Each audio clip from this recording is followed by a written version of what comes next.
El siguiente programa fue financiado con los recursos del Fondo para el Desarrollo de la Televisión, de la Comisión Nacional de Televisión.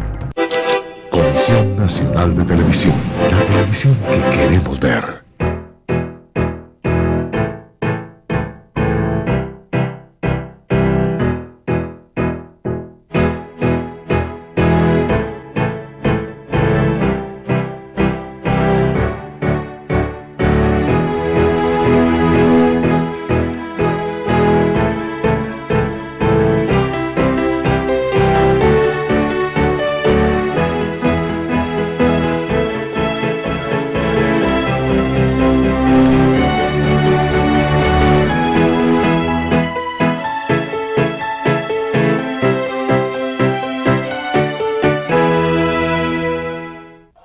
Inaugura hoy el tercer gobierno del Frente Nacional dentro del sistema aprobado por el plebiscito de 1950. Carlos Lleras Restrepo llegó a la presidencia de la República en agosto de 1966. El camino que lo había llevado hasta ese momento había sido largo y lleno de escollos, pero desde un principio todo auguraba que él lo iba a tomar. Uno observa desde su niñez y su adolescencia un poco el proyecto de la persona en la que realmente él se convirtió ya de adulto, ¿no? Entonces, pues uno puede destacar aquí que era un excelente alumno en el colegio, primer premio toda la vida, graduado con honores. La vocación política le corría por las venas. Además del ejemplo de sus antepasados, durante la niñez, Lleras recibió sus primeras lecciones de política en la gran casona del barrio La Candelaria, donde nació, y en la cual vivió por varios años su numerosa familia. Él siempre me dijo que lo que le hubiera gustado hacer era exactamente lo que fue, y que él lo que quería hacer desde pequeño era ser político, pues poder dirigir un país. Su amigo, el expresidente Belisario Betancur, también lo sabía. Él siempre tuvo vocación de poder.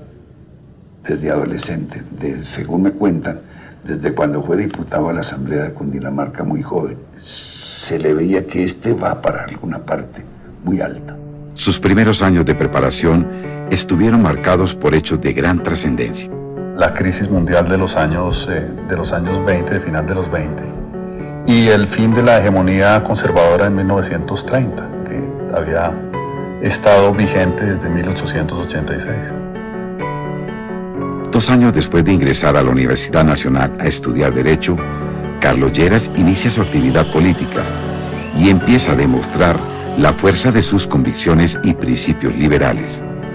Viene la convención de Apulo, estaba muy joven, y cómo sería el ímpetu y la fuerza que tendría que es elegido vicepresidente siendo tan joven.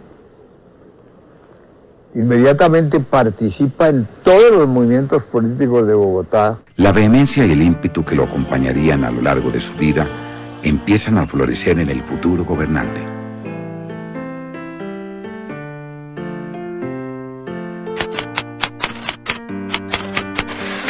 Luego de ejercer por un tiempo su profesión de abogado, Carlos Lleras Restrepo fue elegido por primera vez representante al Congreso de la República, con tan solo 25 años de edad.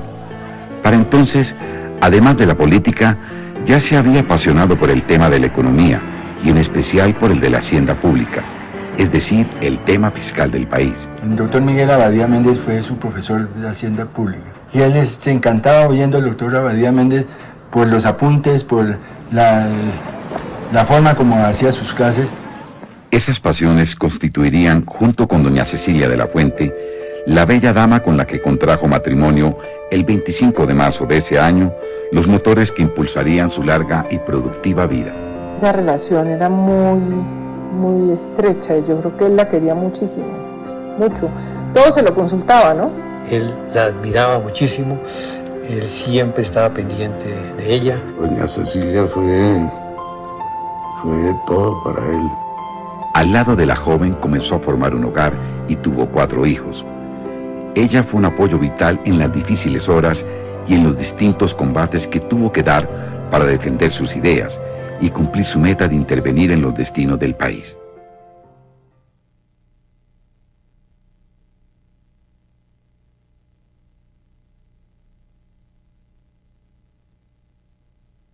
Con tan solo 25 años, Carlos Lleras ya había ejercido los cargos de diputado a la Asamblea de Cundinamarca y secretario de gobierno de ese mismo departamento. Ocupando esas posiciones, se acerca un tema que sería otro de los frentes de batalla dentro de su carrera profesional, los problemas agrarios del país. Lleras trabajó desde muy joven, siendo secretario de gobierno de Cundinamarca, en impulsar una redistribución de la riqueza y de las tierras en Colombia.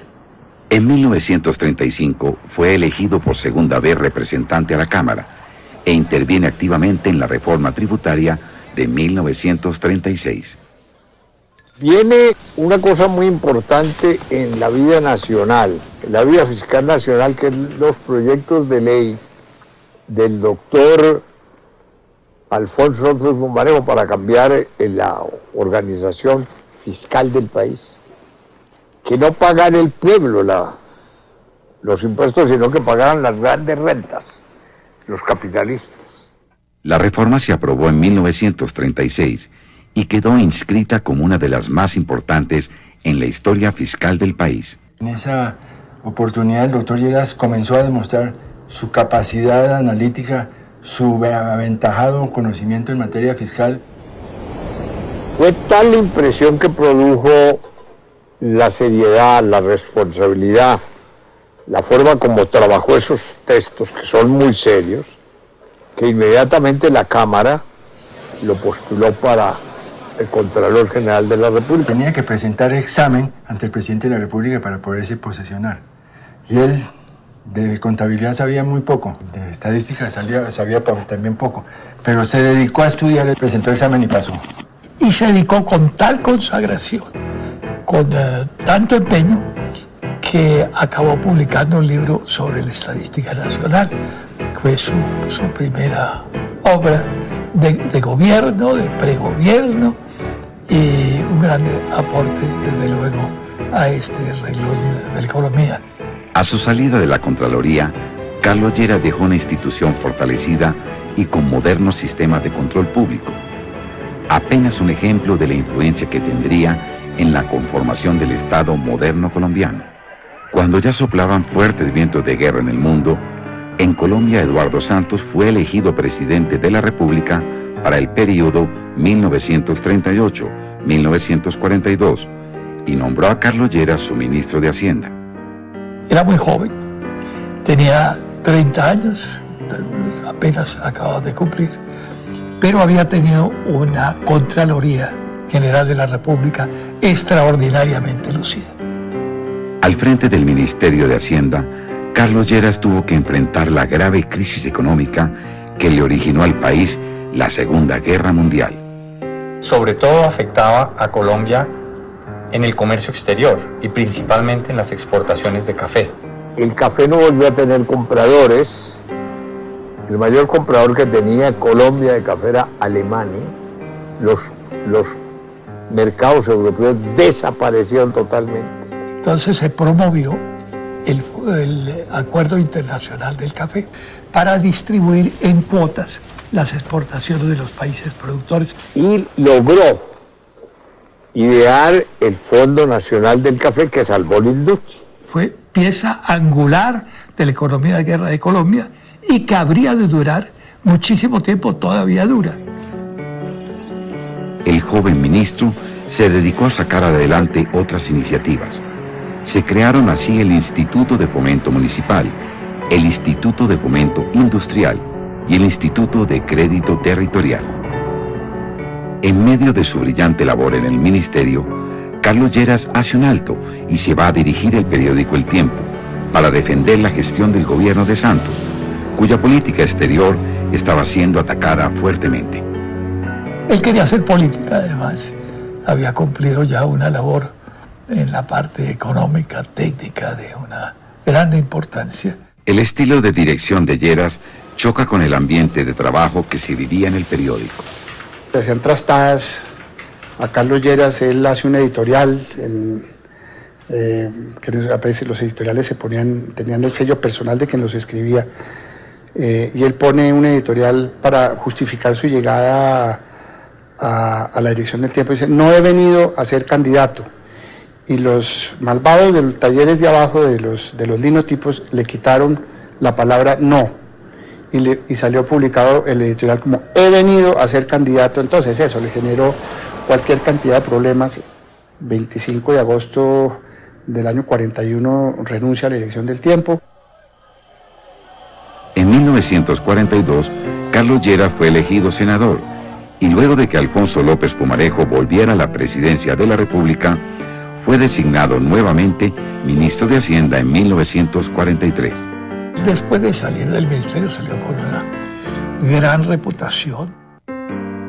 Gracias a la especialización que alcanzó en el tema económico, en los años siguientes Carlos Lleras representó a Colombia en importantes conferencias y reuniones a nivel mundial. Fue el presidente de la Comisión de Colombia que asistió a las reuniones de Bretton Woods en 1944, al fin de la Segunda Guerra Mundial, cuando se reestructuró el nuevo orden económico internacional. Así se fue haciendo a un muy buen nombre internacional.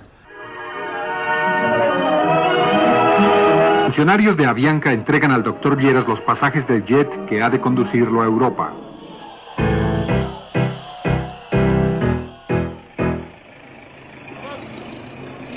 Los años de la posguerra significaron grandes retos para el país. El segundo gobierno de Alfonso López Pumarejo había recibido una fuerte oposición conservadora, que con el tiempo fue recrudeciendo los odios partidistas. En el año 45 el Partido Liberal se dividió, candidatura de Gabriel Turbay, candidatura de Gaitán, y el Partido Conservador con el doctor Ospina Pérez pasó por la mitad. Y el doctor Turbay, lleno de pesadumbre, se fue a vivir a París, y entonces el doctor Gaitán ya fue el jefe supremo. El doctor Lleras estaba un tanto en la retaguardia en ese momento del doctor Gaitán. Viene el asesinato de Gaitán.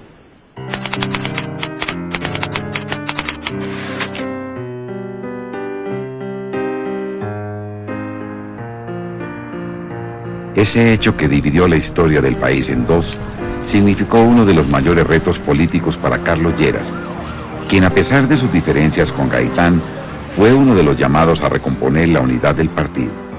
Las masas gaitanistas odiaban al doctor Lleras Restrepo. Sin embargo, el doctor Lleras se apersonó del Partido Liberal, se presentó a las exequias del doctor Gaitán. El doctor Carlos Lleras Restrepo pronunció un discurso durante los actos que se celebraron en la capital para inhumar los despojos mortales del gran tribuno liberal.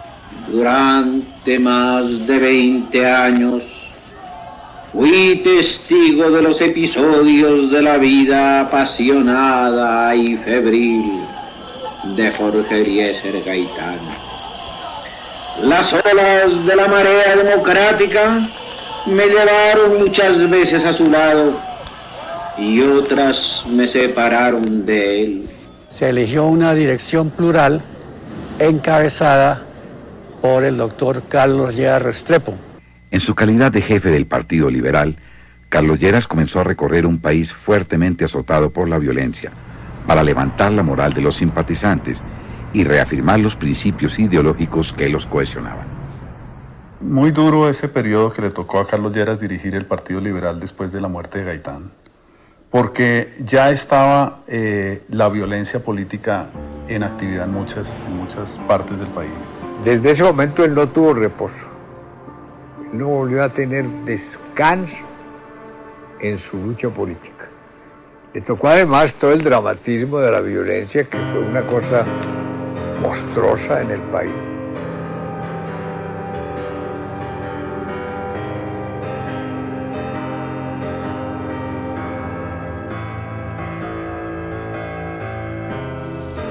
La violencia partidista, intensificada desde 1946, dejó más de 200.000 personas muertas y cerradas las instituciones democráticas a lo largo del país. En 1952, la ofensiva llegó hasta el hogar de Carlos Lleras.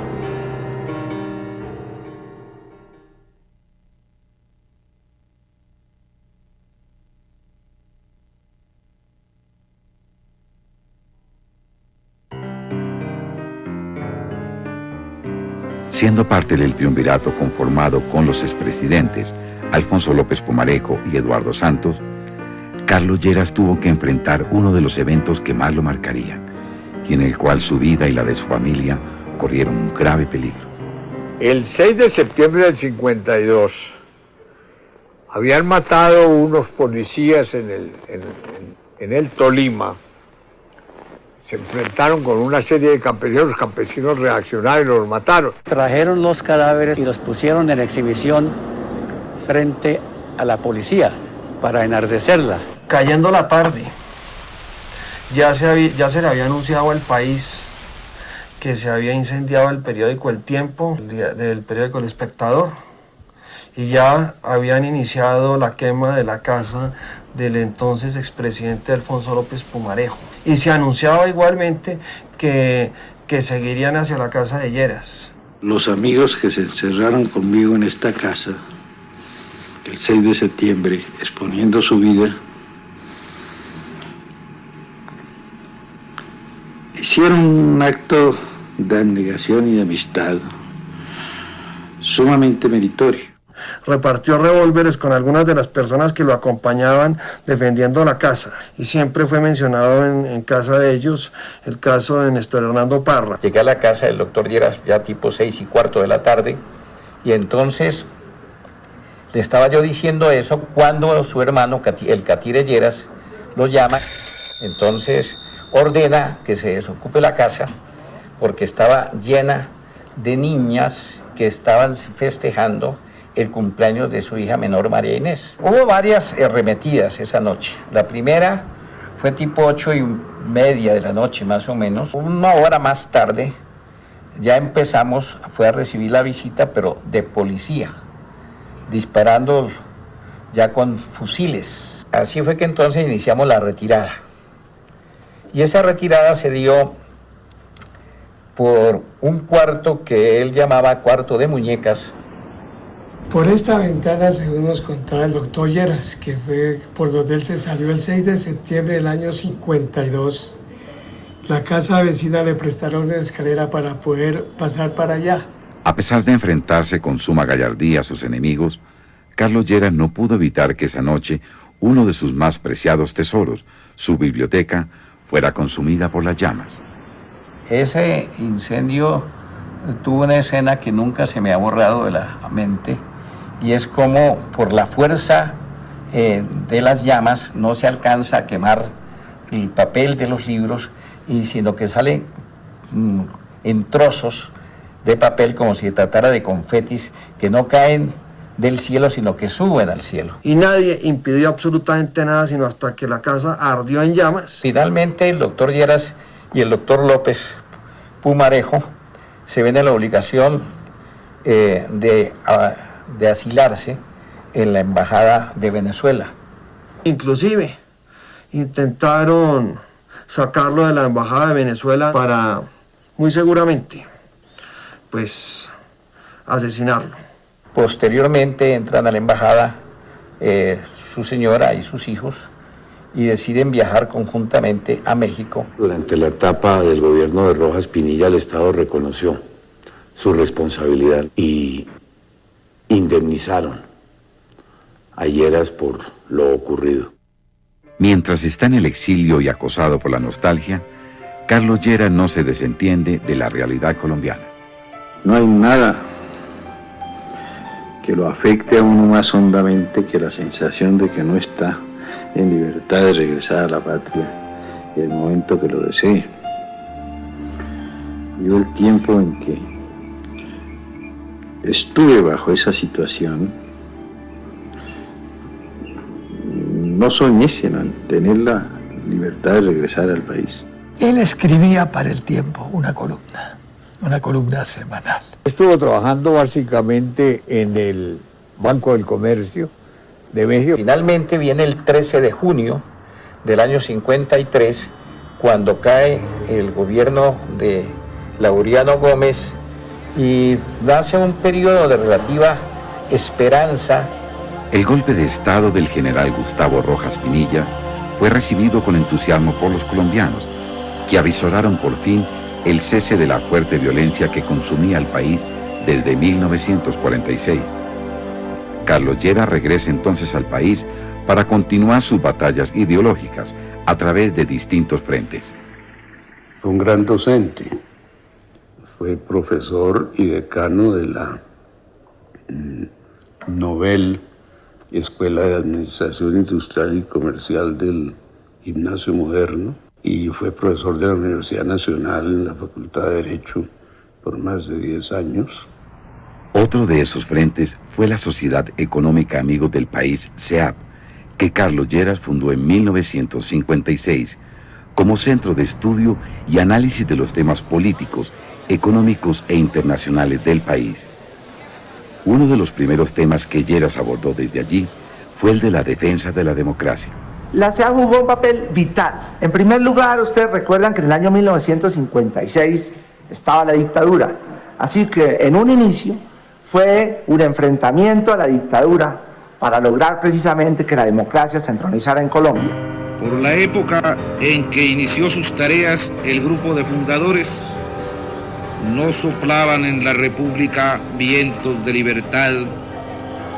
Gustavo Rojas Pinilla se vio obligado a renunciar a la jefatura del Estado en la madrugada del 10 de mayo de 1957, luego de un paro que se extendió por 7 días en protesta por su inminente reelección. Vino la Junta Militar y en ella el doctor Carlos Lleras Restrepo cumplía una tarea de orientador desde el lado liberal. Y entonces así vino su participación ya en las actividades del Frente Nacional. Con el Frente Nacional se estableció la alternación del gobierno entre los dos partidos tradicionales durante un periodo de 16 años. Pero a pesar de que acabó con la violencia partidista, los acuerdos del Frente Nacional suscitaron gran descontento en un amplio sector de la población, lo que a la postre desembocó en el surgimiento de movimientos insurgentes.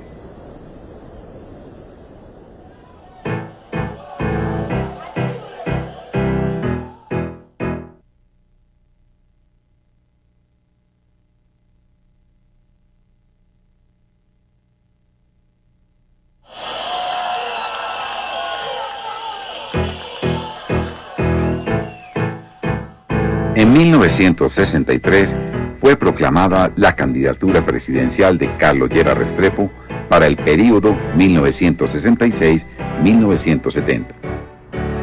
Carlos Lleras estaba cerca de cumplir una de las metas por las que tanto había luchado y se había preparado. Al comenzar 1966, su llegada a la presidencia era inminente. Luego de una larga campaña, en la que Carlos Lleras convenció a sus compatriotas de la importancia de su propuesta de transformación nacional, 1.900.000 personas votaron por él en las elecciones a la presidencia de 1966. Era el voto de un pueblo que le confiaba su destino a un político para entonces ya reconocido y admirado por su brillante carrera en el sector público. Que el país ha dado un respaldo abrumadoramente mayoritario a los programas de la transformación nacional. Bastaba ver pues el respeto que infundía Carlos Lleras por su manera de ser y por la altura de su discurso, por la convicción de sus principios, por la defensa de lo público y sobre todo por la honradez y por la honestidad con la que abordó la tarea pública. A pesar de su gran preparación y su clara visión de estadista, los 4 años de gobierno que tenía por delante no iban a ser fáciles para Carlos Lleras. La situación social y política era inestable y la economía del país estaba fuertemente golpeada. La economía del país y nuestra organización social presentan desequilibrios estructurales que debemos corregir. El presidente tenía ideas muy claras de qué había que hacer en el país y reunió a aquellas personas que, provenientes de diferentes grupos políticos, podían aportar más en cada tema. Me pidió que pasara por su casa. Al llegar me dijo, es que he pensado que sea mi ministro de Hacienda. Y le dije, no perdamos tiempo, que yo he pensado lo mismo. Dentro de los retos que debía afrontar el gobierno para llevar a cabo la transformación propuesta, el principal y más apremiante era de orden económico. El país venía acumulando un gran retraso cambiario desde el año 1962. La tasa de cambio estaba sobrevaluada. Las reservas netas internacionales del país eran negativas en 137 millones de dólares. El Fondo Monetario Internacional exigía una devaluación masiva para tratar de equilibrar o de regularizar lo que se denomina la balanza de pagos.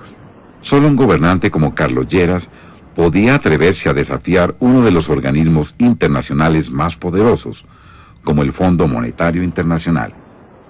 El doctor Lleras le dijo, no señor, es que el país no me lo pueden gobernar desde afuera. Si me lo gobiernan desde afuera, yo sufro. Esto mostró en gran medida el carácter del presidente Lleras, y es que en vez de que le impusieran medidas desde el exterior, dijo, vamos a adoptar acá nuestro propio régimen, vamos a demostrar que somos capaces de racionalizar las divisas.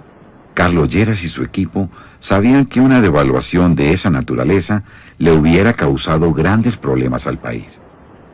Entonces surgió la idea de la llamada devaluación gota a gota, o crawling peg, que es dosificada. El decreto 444 y un sistema de evaluación gota a gota, sin duda tuvo una importancia grande en que la economía colombiana fuera diversificando su estructura exportadora. Le trajo a la economía colombiana algo que no tenía, que no había tenido en la década del 40, que no había tenido en la década del 50 ni del 60, que fue estabilidad. ¿Cuál no sería nuestra sorpresa?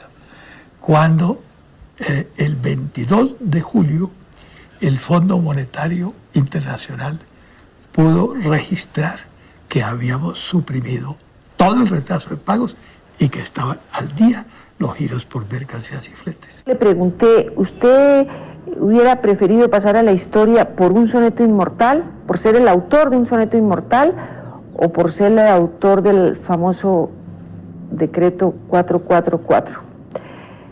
Entonces me dijo, por ser el autor del decreto 444, porque entre otras cosas yo no conozco los sonetos inmortales. Es uno de los aspectos de que se ufanó la administración Lleras Restrepo, haber podido lograr en tan corto tiempo, prácticamente en un año, realizar todo lo esencial para vencer la crisis de estrangulamiento exterior. La hábil maniobra no solo evitó la crisis, sino que abrió paso a un importante crecimiento económico para el país a partir de 1968.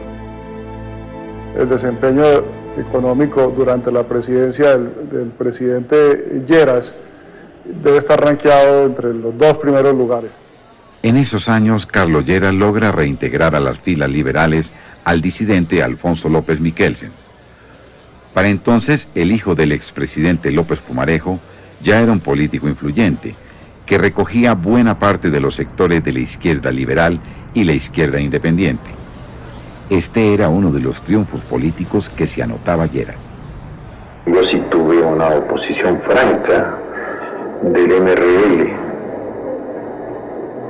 hasta que se vino a hacer la Unión Liberal el año 68. También en 1968, la administración Lleras consigue sacar adelante la reforma a la Constitución, que estaba dirigida a fortalecer el poder del Ejecutivo para manejar el gasto público de forma ordenada y transparente. Pero para lograrlo, Lleras tuvo que enfrentarse a un Congreso reticente a aprobar una reforma que limitaba su injerencia en el manejo presupuestal. Avanzaba con dificultades, con muchos tropiezos y contradicciones, la reforma constitucional en que el presidente Lleras se empeñó como candidato y que fue el eje de su programa y de su administración. Y a poco, comienzos de junio, vino crisis. Se trancó la reforma en el Congreso. Para sacarla adelante tuvo que amenazar con su renuncia.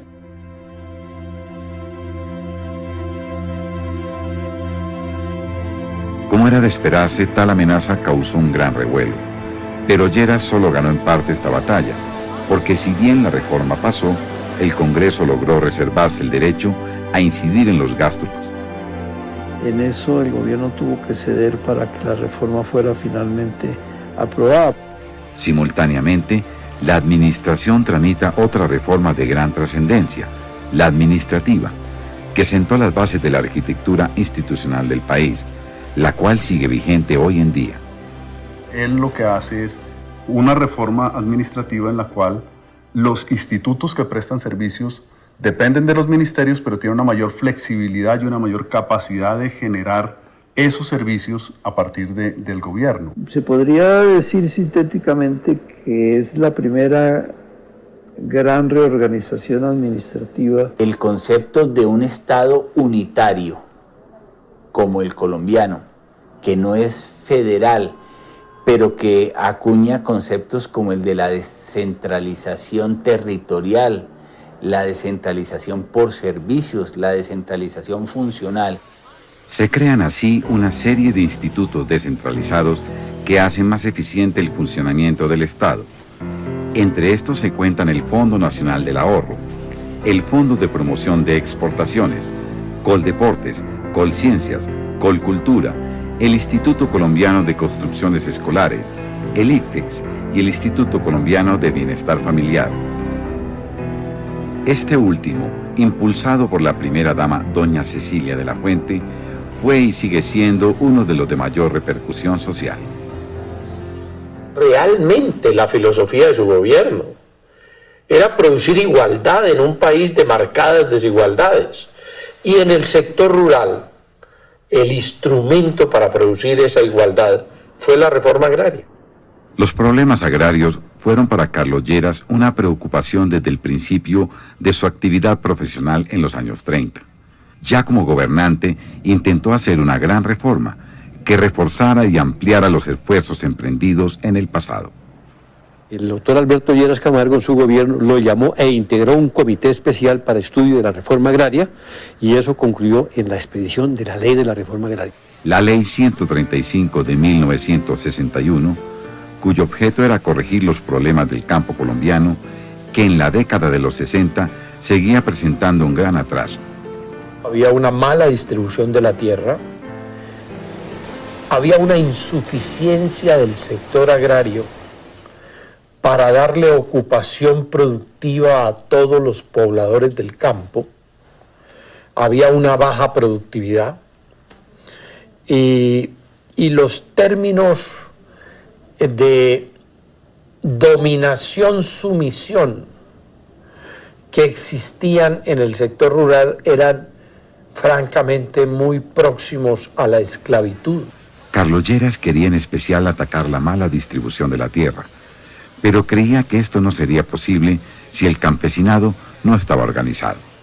Se hizo una infraestructura de organización muy importante, hasta constituir las asociaciones de cada municipio, de cada departamento, y la Asociación Nacional de Usuarios Campesinos, la ANUC. Dicha asociación con el tiempo se convirtió en el movimiento de masas más importante que se ha hecho en Colombia. Del punto de vista de infraestructura, se construyeron no solamente vías, sino distritos de riego. Pero el proyecto de Lleras vulneraba los intereses de poderosas fuerzas, que impidieron la continuidad de esas iniciativas, y la reforma agraria se frustró en las administraciones posteriores. Se hizo un acuerdo en Chicoral, ya en el gobierno posterior, y se expidió la ley cuarta del año 73. Y esa fue la terminación de la reforma agraria.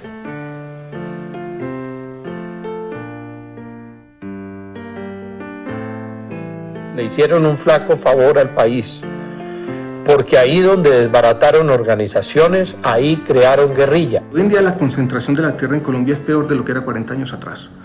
Hoy en día el país sigue discutiendo si es más conveniente redistribuir la tierra o concentrarla en manos del Estado o en manos de unos pocos capitalistas. El debate de Carimagua yo creo que demuestra la vigencia de esa idea.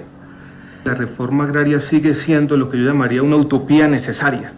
Esa fue una de las grandes frustraciones que tuvo el doctor Lleras, porque en los demás campos de la economía yo creo que el país le debe al doctor Lleras lo que hoy es la economía moderna que tenemos.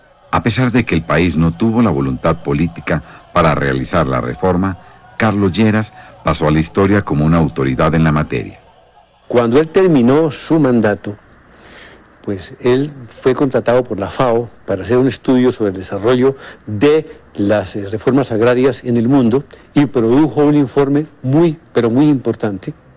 Y recomendaciones a los organismos internacionales para que sean aplicadas en la cooperación que presten en planes de desarrollo agrícola o de implementación de la reforma agraria. En el campo internacional, la administración de Carlos Lleras restableció las relaciones diplomáticas con la Unión Soviética, interrumpidas desde 1948. Recibió la visita del Papa Pablo VI y desarrolló una activa agenda de visitas oficiales. I have found an open and understanding attitude everywhere. Luchó mucho para lograr una verdadera integración regional. La puso en marcha. El Pacto Andino se creó a instancias de él durante su gobierno. Yo creo que es una idea que sigue hoy vigente y es una idea que también por mucho tiempo permaneció de alguna manera escondida. Pero de algunos años hacia aquí, dijéramos en los últimos 7, 8 años, esos flujos comerciales entre los países andinos han crecido.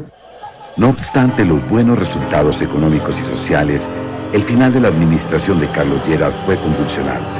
El desarrollo de las elecciones presidenciales de 1970 condujo a graves disturbios, protagonizados por los seguidores de Gustavo Rojas Pinilla, el candidato de la ANAPO, que perdió ante Misael Pastrana Borrero. Se aproximaban las elecciones presidenciales, con una división de la coalición gubernamental en 3 alas y una oposición compacta, robusta y muy beligerante. Ellos hicieron un movimiento pues muy importante y cuando se presentó ya el hecho cierto de las elecciones del año 70, el 19 de abril, ¿qué pasó? Que la diferencia era mínima. Entonces, cuando aparecían los resultados de la registraduría, pues cada vez eran más ajustados. Sin que se hubiera terminado el conteo de votos, los seguidores de la ANAPO reclamaron que le habían robado la presidencia a su candidato Rojas Pinilla. Acusaron de fraude al gobierno y amenazaron con tomarse el poder por la fuerza. Y vino la alocución del presidente, en donde estableció el toque de queda. Estábamos pendientes pues de la televisión por los resultados de las elecciones, cuando apareció e hizo el famoso discurso del reloj. He declarado el estado de queda en la capital de la República y he autorizado para que impongan el toque de queda a la hora que crean conveniente y en el momento en que lo juzguen necesario. En cuanto hace al caso de Bogotá, son las 8 de la noche. A las 9 de la noche no debe haber gente en las calles. El país obedeció, el país entendió que él pues tenía la autoridad suficiente para hacerlo. En el histórico discurso en que el presidente Lleras mandó a dormir temprano a los colombianos, se comprometió a asegurar el tránsito pacífico del gobierno para quien resultara elegido democráticamente como el próximo gobernante. Y que yo estoy seguro de que todos los candidatos saben que se cumplirá. No era sino conocerlo para saber que jamás se hubiera prestado a adulterar resultados electorales. El gobierno del presidente Carlos Lleras, un gobierno disciplinado, ordenado, de trabajo, de responsabilidad. Fue un gobierno visionario en lo económico, con un criterio muy definido de lo que era la planeación del Estado. Toda su acción política tenía que conducir a tratar de mejorar las condiciones de las clases menos favorecidas. Lleras fue el gran arquitecto del Estado moderno. Y es el máximo gobernante que ha tenido Colombia.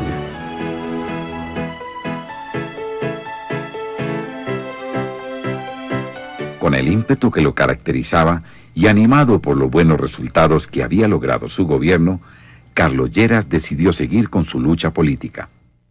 Realmente estaba convencido de que su proyecto político y su visión de país tenía que tener una continuidad. Y fue lo que intentó hacer en los años 74 y 78. Yo quisiera preguntarle qué le movió a medírsele a este trajín tremendo de una nueva campaña presidencial. Lo mismo que me ha movido desde, casi podría decir que desde chiquito, a estar en la política. Tengo unas ideas que defender, una concepción de la política y del país que defender, y como me siento todavía en capacidad de hacerlo, pues participo. Yo decía, yo voy a ser presidente nuevamente, y el doctor Alfonso López Michelsen aspiraba a hacerlo y tenía pues sus rezagos del MRL que impulsaban pues esa candidatura. Se hizo un cotejo y se llegó a la conclusión de que ni el doctor López ni el doctor Lleras tenían la mayoría. Entonces la decisión pues la tenía el doctor Turbay. Algún amigo le dijo que por qué no conversaba con los turbayistas, que se aliara con los turbayistas y así garantizaba su candidatura. Y él dijo, ahí nos dijo, las ideas no se negocian, no dijo más. Él realmente no perdió la presidencia por decisión de la voluntad popular, sino por una convención. Fue lo que ocurrió en el año 74 y luego en el 78, y lo que explica eso es que los dos dirigentes liberales de la época, el expresidente Turbay y el expresidente López, sellaron un acuerdo político para permitirle al presidente López ser el candidato liberal en el año 74, cosa que ocurrió, y posteriormente a Julio César Turbay ser el designado en el año 78. La gran discusión en esa época era la discusión sobre el clientelismo político. ¿Cuál es su proyecto frente a este problema? Yo creo que hay un primer punto muy fundamental. Es cerrarle el paso al clientelismo político. Formado en las juventudes lleristas, aparece con fuerza en el panorama político Luis Carlos Galán y su movimiento Nuevo Liberalismo, que también se oponía a las viejas maquinarias políticas. Carlos Lleras le da su apoyo. Lleras y Galán tuvieron una amistad profunda. Lo consideraba su heredero político, si así se puede llamar. El nuevo liberalismo, que me parece representa una gran esperanza para el partido. Yo viví muy de cerca esa relación de amistad personal, de confianza y además de admiración mutua entre el doctor Carlos Lleras Restrepo y Luis Carlos Galán. Sin embargo, el carismático líder corrió la trágica suerte de otros caudillos liberales y el 18 de agosto de 1989 fue asesinado cuando su llegada a la presidencia era inminente.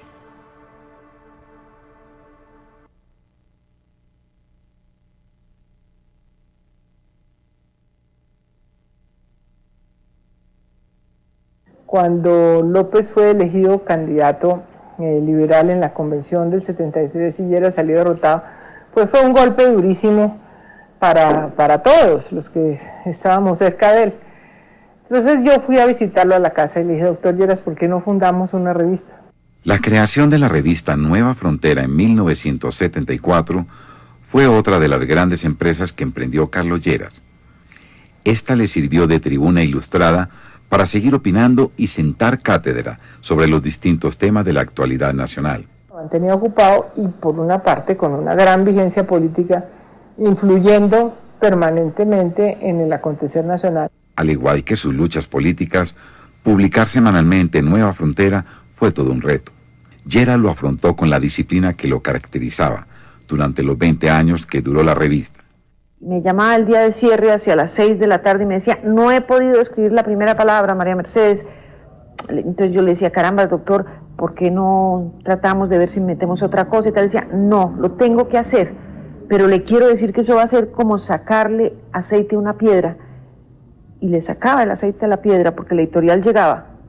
Nunca faltó el editorial, nunca faltaron sus colaboraciones, nunca faltaron las reuniones puntuales de redacción. Desarrollados estilos particularmente agudos que nosotros recogíamos en el periódico todos los domingos, sagradamente salía la columna de Festus. Posteriormente, Lleras utilizaría también el seudónimo del bachiller Cleofás Pérez para firmar sus artículos. Estos y sus demás escritos periodísticos le valieron el Premio Nacional de Periodismo a la Vida y Obra, que recibió en 1984. Eran unos comentarios muy fuertes, unos comentarios cáusticos y muchas veces demoledores contra sus enemigos políticos o aquellos que, no siendo enemigos políticos, no estuvieron un poco identificados con lo que era el llerismo. Sí tenía también una manera bastante satírica de ver la realidad. Ese es un periodo fascinante en la política colombiana, que yo tengo mis serias dudas que se vuelva a repetir. Yo no creo que vuelva a haber ni esa época, ni esos personajes, ni ese tipo de literatura política. Además de la conducción del semanario Nueva Frontera, durante los 80, la voz de Lleras seguía siendo escuchada y era una guía para el país. Reintegré una comisión de paz presidida por el doctor Lleras Restrepo. Al mismo tiempo se me ocurrió crear el grupo de los 7 sabios, que lo presidía el doctor Lleras Restrepo. Y entonces cada uno de los 7 sabios preparaba documentos. A mí me tocó posteriormente, en la época de Belisario, ser ministro de Hacienda, y el mandato del presidente Betancur es todos los temas importantes, económicos en general y particularmente los fiscales, usted los consulta con el presidente Lleras. Además de un gran estadista y político, Carlos Lleras fue un gran humanista, como lo atestigua su profundo conocimiento en distintas áreas del saber. El doctor Lleras Restrepo era para mí como la encarnación del hombre del Renacimiento, al que nada que tiene que ver con el ser humano le es ajeno. Hablaba muchos idiomas, hablaba fluidamente el inglés, fluidamente el francés, el italiano, el portugués y otros idiomas, el latín desde luego. Leía mucha poesía y mucha novela. Aprendía poemas todos los días. Él mismo lo cuenta en Crónica de mi propia vida, que ponía siempre para afeitarse un poema para írselo aprendiendo. Era particularmente aficionado a la literatura erótica, pues al punto de que dejó un testimonio de un libro delicioso lleno de picaresca, que se llama De ciertas damas. El solo título ya enuncia de cuáles damas se trata. Y en la Nueva Frontera tenía un sitio que lo llamó él el Rincón Erótico. Pedro Gómez Valderrama fue uno de los grandes amigos de Carlos Lleras. Su hijo recuerda instantes de esta amistad. Era frecuente que se reunieran en mi casa, naturalmente en la casa del doctor Lleras, y eran unas veladas que duraban hasta la madrugada. En esa época bebían vino caliente con especias, con canela. Naturalmente las conversaciones estaban salpicadas de libros. Su interés, pues, en la literatura era absoluto. Su biblioteca era realmente asombrosa. Con los años, Carlos Lleras volvió a armar la biblioteca que le quemaron en 1952. Hoy en día, esta impresionante colección de libros está abierta al público. Entrar a esta casa sí le da a uno mucha nostalgia. Y recuerdo dónde estaban ubicados los muebles y dónde nos sentábamos y dónde nos reuníamos. Comenzando por Eulogio. Yo llegué aquí el 11 de octubre del 1959 y me fui como mensajero de él. Allá duramos 2 años en la cuarta con Jiménez. Ya el doctor Lleras instaló sus oficinas aquí en la casa. La familia era su centro. Él estaba vigilante de ella y estaba allí cerquita. Y por eso trabajaba en su casa. Sus hijas, tanto con mi mamá Clemencia como con María Inés, mi tía, pues eran sus amores. La prematura muerte de sus hijas, Clemencia en 1975 y María Inés en 1989, fueron de los más duros golpes que recibió Carlos Lleras. Fueron una de las penas más grandes que tuvo doña Cecilia y el doctor Lleras. Ambas murieron de infarto. Yo creo que esto lo signó en su vida. Sus 2 hijas naturalmente lo adoraban y él a ellas. Resulta muy difícil, yo creo, para cualquier persona tener que enterrar a sus hijos en vida. Esas penas, junto con los años, fueron apaciguando el fuerte temperamento y el carácter indomable que lo caracterizaron. No obstante, hay algo que nunca dejó de ser: un trabajador incansable. Hasta el último mes de su vida, hasta cuando tuvo físicamente aliento para hacerlo. Además de sus férreas ideas y principios, Carlos Lleras dejó un invaluable legado en sus libros e innumerables escritos sobre la historia política y económica nacional.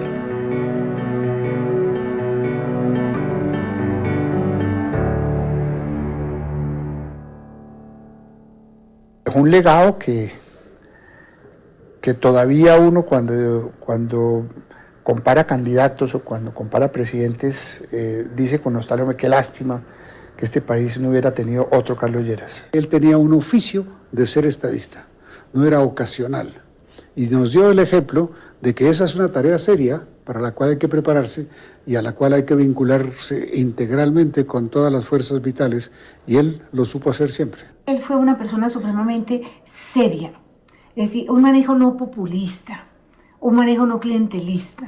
Para mí ese es su mayor legado. Cuando se haga el balance de los gobernantes del siglo XX, él ocupará uno de los primeros sitiales en la crónica de los funcionarios probos y eficaces. Carlos Lleras murió a los 86 años de edad en Bogotá, la misma ciudad que lo vio nacer en la primera década del siglo XX. Su largo trasegar dejó una honda huella que quedó grabada no solo en la fisonomía económica y política del país, sino en la mente de todos aquellos que pudieron palpar sus ideas y sus obras.